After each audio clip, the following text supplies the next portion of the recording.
Lugar. 7:04 ya le habíamos platicado, tendríamos aquí en cabina la presencia del presidente de la mesa directiva del Congreso de Sonora, el diputado Omar del Valle Colosio. Diputado, gusto saludarlo, ¿cómo está? Muy bien, muchísimas gracias, gusto saludarles a ambos y a toda la gente que les escucha muy tempranito, arrancando la mañana, Exacto. con buenas noticias. Con buenas noticias, importante, y aparte y obviamente actualizadas, exactamente, y le agradecemos enormemente también su visita, diputado, sobre todo porque habíamos quedado en eso, ¿no? De tener un diálogo muy frecuente sobre iniciativas, y déjame le digo, realmente es plausible la labor que están realizando los diputados en estos momentos en las cámaras, mucha actividad, reformas, ya también puntos en consideración, sobre todo algo que está en la agenda del Partido Verde, como es el caso de atención del cambio climático, diputado. Sí, definitivamente ha sido un arranque de la legislatura, la 64 legislatura. Comentarle al auditorio que pues este primer periodo ordinario que arranca la legislatura, que dura 3 años, particularmente donde más se ha avanzado es en la integración de las mesas de trabajo, que son las comisiones, en las que se distribuye la chamba interna del Congreso, la chamba técnica legislativa, ¿no? Son 33 comisiones, ya se han definido 26, y justo el día de ayer tu servidor tengo el honor de presidir la Comisión del Agua, un tema súper importante para el estado de Sonora que tiene un alcance transversal, no solamente de ver si hay o no el tema líquido, sino las condiciones del mismo, y para todos los tipos de óptica que lo puedas observar, podemos platicar del tema. El día de ayer ya le instalamos formalmente, somos 7 personas que integramos esta comisión, y ya se definieron 26, esta semana se prevé que terminemos de definir las 33 ya, porque ahí sí estamos en falta. El marco interno del Congreso nos dicta que los primeros 15 días deben quedar integradas las 33. Desde luego las fracciones parlamentarias deben de dialogar entre sí para que quienes tienen interés de estar en una comisión en particular, así lo sea. Entonces sí hago... yo creo ya la previsión de que en esta semana puedan quedar esas 33 y que se puedan instalar lo antes posible. Esta es la chamba fundamental a través de la cual se hace la discusión de iniciativas que son propuestas de nuevas leyes o reformar las leyes existentes, ¿no? Tienen que ir a esas comisiones para hacer el trabajo que corresponde. Entonces ya va avanzando mucho en eso. Se vio el informe del gobernador el 13 de septiembre de este año, el 15 de octubre vamos a tener que discutir el asunto de la cuenta pública. ¿Qué significa? Pues es un informe que presentó el Instituto Sonorense de Auditoría y Fiscalización, el ISAF, sobre cómo se ejercieron los recursos en el año pasado, 2023, y corresponde al Congreso aprobar o no la cuenta pública, tanto del Estado como de municipios y de órganos autónomos. Y después un tema muy importante que es la integración del presupuesto de egresos del Estado y municipios también hacia el 2025. Entonces la chamba está a tope, y quienes han estado más de cerca siguiendo las acciones del Congreso, pues han estado enterando de diferentes leyes que se han presentado, y sobre todo las minutas que son las leyes constitucionales, las reformas a la Constitución que se han aprobado en el Senado de la República y que han llegado al Estado de Sonora para su aprobación o no, en ese sentido. Sí, déjeme estacionar el tema de la Comisión del Agua que va a presidir, diputado. Ya me imagino que tiene una agenda, algunos puntos que desde tiempo atrás ya los tenía previstos para ponerlos y establecerlos en esta misma comisión, o bien ya en el trabajo legislativo. ¿Cuál va a ser el trabajo que se tenga ahí? El principal reto yo creo que es para todas las comisiones, avanzar muchísimo más que lo que se ha visto en legislaturas pasadas. Creo que la gente lo está exigiendo completamente. Es decir, que no nomás se integren las comisiones y se pongan a tomar café los diputados y las diputadas, chambéenle, arrastren el lápiz, integren a diferentes organizaciones que tienen algo que decir y que tienen mucha experiencia en diferentes sectores. Particularmente en el asunto del agua es muy grande la agenda, pero tenemos que ser estratégicos para lo que sí podemos impulsar al Estado. Por ejemplo, en materia de educación, tenemos que generar condiciones de que en el estado de Sonora, quienes habitamos el estado de Sonora, tengamos un mayor aprecio por el vital líquido, no solamente por tema de consumo, sino todo lo que implica vivir en un estado árido, desértico, que no hay agua, que no tenemos certeza del día de mañana va a haber, y tenemos que revertir esa incertidumbre por diferentes razones. Primero, justicia social. Hay muchísima población en el estado de Sonora que vive en el día sin saber a ciencia cierta si tendrá o no ese vital líquido. Y para generar los empleos que ocupamos aquí en el estado, pues también tenemos que impulsar un marco legal que le facilite al Estado desarrollarse. Y ahí está el tema del Plan Sonora, que ha impulsado mucho el gobernador Durazo, y está el Plan Hídrico, que le da una visión de mediano o largo plazo al Estado para tener certeza en esta materia, que incluye obras públicas, pero también hay pendientes legislativos, marcos normativos, reglamentos y demás que tenemos que entrarle ahí. Miren, en el tema del agua tiene que ver con salud, tiene que ver con educación, tiene que ver con desarrollo urbano, vivienda, tiene que ver con las actividades económicas del Estado, agricultura. Claro. Hay un grave problema en zonas regionales del Estado que no tienen certeza si van a poder o no cumplir con el siguiente ciclo agrícola y se tiene que atender pues ese tema. Tenemos que buscar la forma de que al Estado de Sonora no le falte el agua, a pesar de vivir en el desierto. ¿Por qué no imaginar de que en Sonora seamos el estado con mayor agua posible de todo el país? Aún siendo un estado desértico. Oye, pues estás loco, van a decir, ¿cómo es posible? Pues sí, sí se puede. Con un marco y con una educación y con una generación que esté todo el tiempo luchando por mejorar las condiciones hídricas. Entonces no se trata nada más de generar más fuentes de agua, sino cómo cuidamos el agua que tenemos actualmente en las escuelas, en los restaurantes, en los hoteles, en la industria, en la ganadería, en la agricultura, etcétera. Entonces hay mucho trabajo en eso. Creo que ayer las y los integrantes de esta comisión hicieron posicionamientos muy interesantes. Tenemos asuntos pendientes en el río Sonora. Hay que entrarle al tema. ¿Cómo están las condiciones de agua a lo largo del río Sonora después de lo que se vivió en materia ambiental? Antes de entrar a discutir qué requerimos, pues vamos haciendo un diagnóstico de cuáles son las condiciones ahí.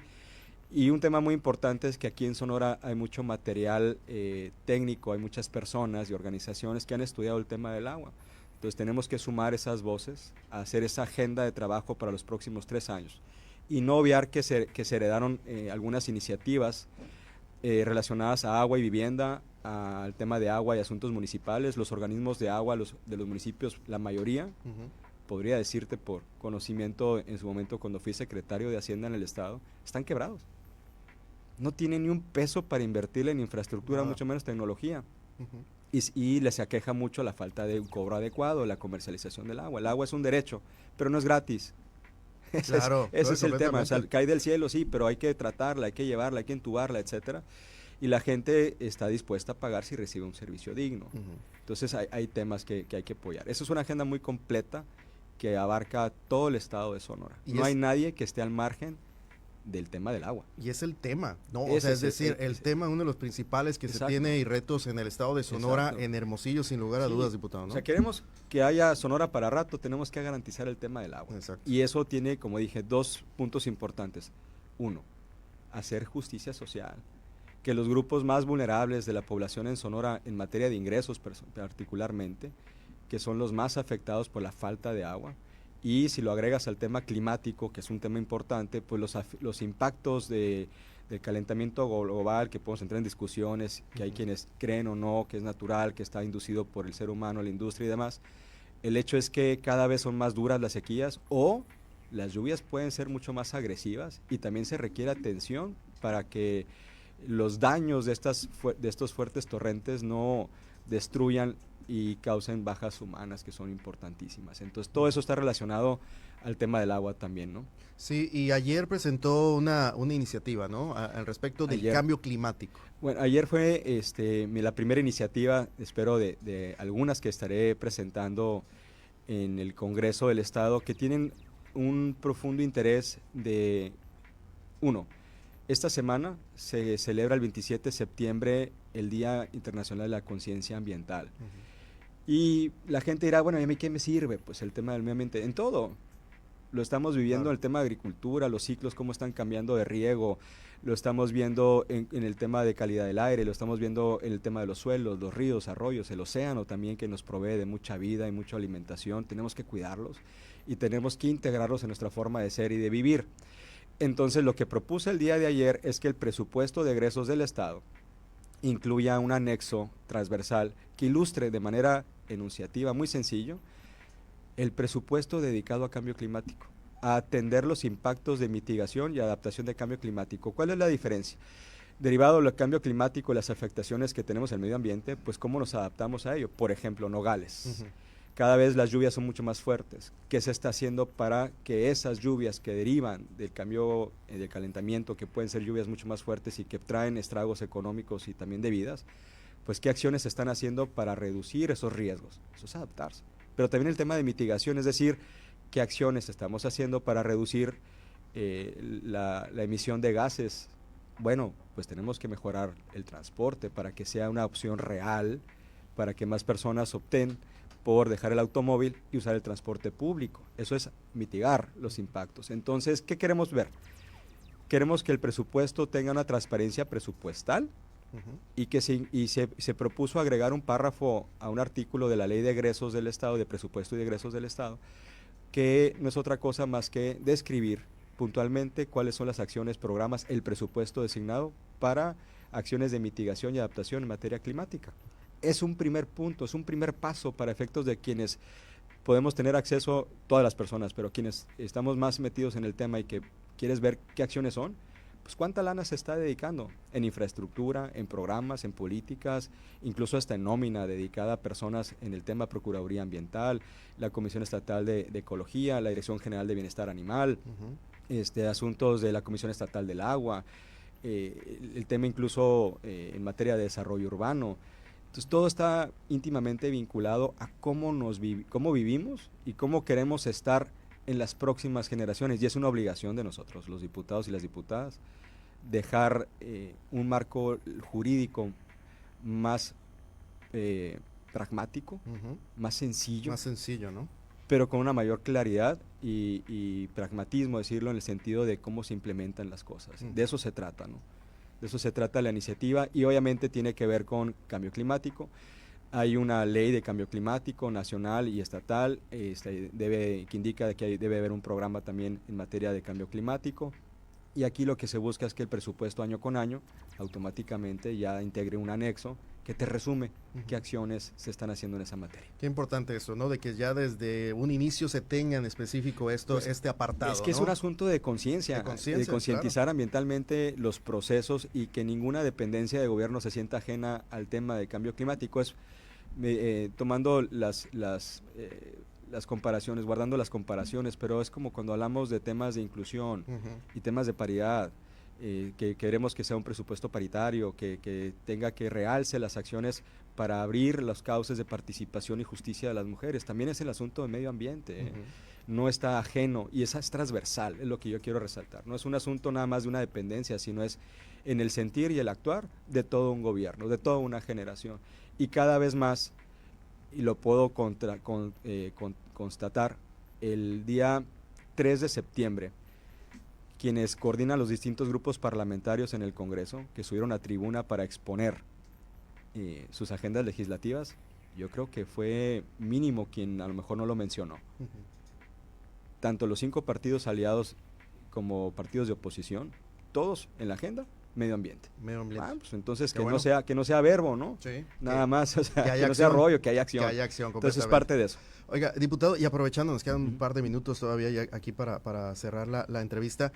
Lo que pasó ayer en el Congreso del Estado, las afueras, esta manifestación, ingresa una comisión de temas ahí que están en la industria de los galleros y de cabalgatas, platican con los diputados sobre el tema de la Ley de Protección Animal. ¿Algún comentario al respecto de ella ya en su investidura como presidente del Congreso y también como diputado del Partido Verde? Bien, como la primera parte, como presidente del Congreso, siempre, bueno, está en mis facultades y en obligaciones salvaguardar siempre el orden y cuidar el recinto y a quienes estén dentro del recinto, siempre y en todo momento, no solamente a las y los diputados, sino a cualquier persona que esté dentro. Entonces, siempre que haya una inconformidad o incluso manifestaciones quizá a futuro sobre celebrar un tema que los sonorenses y las sonorenses queramos lograr en materia legislativa, en materia de leyes, las manifestaciones, en la medida que son de carácter pacífico, siempre van a ser bienvenidas. Creo que nunca está bien, instar a la violencia,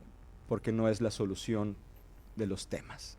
El diálogo siempre debe prevalecer, y yo creo que lo que se vio el día de ayer es justo eso. No es la primera ocasión en que se realiza una manifestación de manera pacífica y que se integre una delegación de quiénes son los manifestantes y que se sienten a la mesa a dialogar con los legisladores y las legisladoras, en buen plan. Oye, esto me afecta, sí, pero también habrá personas que defienden lo que se propone, y en la mesa se tendrá que ver. Ahora, como diputado del Partido Verde en lo individual, yo creo que las leyes en nuestro estado tienen que tender a ser más de vanguardia, tenemos que innovar también, y también guardando las proporciones. Hay temas que no son fáciles, pero tenemos que lograrlos. En algún momento la mujer no votaba, y había quienes se oponían a que la mujer votara. Se oponían a que la mujer tuviera los derechos cívicos que le corresponden, igual que a los hombres. En algún momento hubo quienes se opusieron a que se eliminara la participación de animales en los circos, y se logró. No fue sencillo tampoco, porque hay toda una economía, o existía una economía alrededor de lo mismo. Entonces también cuando hablamos de la relación de los humanos con los seres vivos, creo que tenemos que poner sobre la mesa de que independientemente de culturas y tradiciones hacia el futuro, tenemos que desarrollarnos culturalmente y tener un mejor entendimiento con la realidad natural que nos rodea. Y tenemos que lograr en esas mesas concertar acuerdos que permitan transitar en un periodo determinado eso. Y yo creo que eso es un asunto que el día de ayer se empezó a establecer en mesas de diálogo para ver el cómo sí, y un tema importante de ambas partes, tanto la legislación como de quienes hoy se inconforman en el tema, pues habrá que encontrar un punto medio. Sin embargo, yo entiendo que las condiciones urbanas y rurales son distintas, que la condición de galleros y de quienes manejan el tema de caballos son distintas, pero hay que reconocer que hay violencia humana en contra de los animales. Si son animales de trabajo o incluso a veces animales domésticos, existe la violencia, y lo que se busca es que sensibilicemos a la sociedad sonorense de que el maltrato animal no está y no debe estar más bien en algo como la parte cultural. Y quizá diré una frase, pero en algunas situaciones como humanos tenemos que dejar de ser bárbaros, de sacar una diversión a causa del sufrimiento, ¿no? Incluyendo a los animales. Y eso va para el tema de los seres vivos. Los animales no tienen voz. ¿Quién defiende a las ballenas, a los delfines, a la vaquita marina, a los perros, a los gatos, a los caballos, a los cochis, etcétera, ¿no? Entonces, el hecho de darle una voz política a la situación de la naturaleza es un asunto no de hoy, es de muchos años de lucha para efectos de que la relación del ser humano con la naturaleza trascienda a esta generación. Y eso tiene que ver con la relación y trato con los animales. Desde luego hay que salvaguardar las fuentes económicas, hay que ver un tema de encontrar maneras de cómo sí, para efectos de que nadie se quede al margen del desarrollo incluyente del estado de Sonora. Y en eso creo que la mesa de ayer se basó bastante en decir, bueno, ¿qué pasaría si esto sucede? Las fuentes de ingreso, las familias que se dedican en el tema. Entonces hay mucha discusión. Lo importante es que se mantenga el diálogo y que estas mesas de trabajo sean permanentes para efectos de perfeccionar las leyes, sí, que es un asunto importante, y hay que reconocer, las leyes son perfectibles. Entonces, y eso es parte de garantizar que haya un diálogo abierto siempre, con mucho respeto en la mesa de trabajo. Y eso, lo que se vio el día de ayer, es un claro ejemplo de que sí se puede lograr acuerdos, sí se puede dialogar. Habrá veces en las que el diálogo no lleve a una concertación favorable para uno u otro sentido, pero es parte esencial de vivir en democracia y de respetar, desde luego, el sentir y pensar distinto al nuestro, ¿no? Diputado, yo le agradezco mucho esta mañana que haya estado con nosotros aquí en Número 1 Noticias.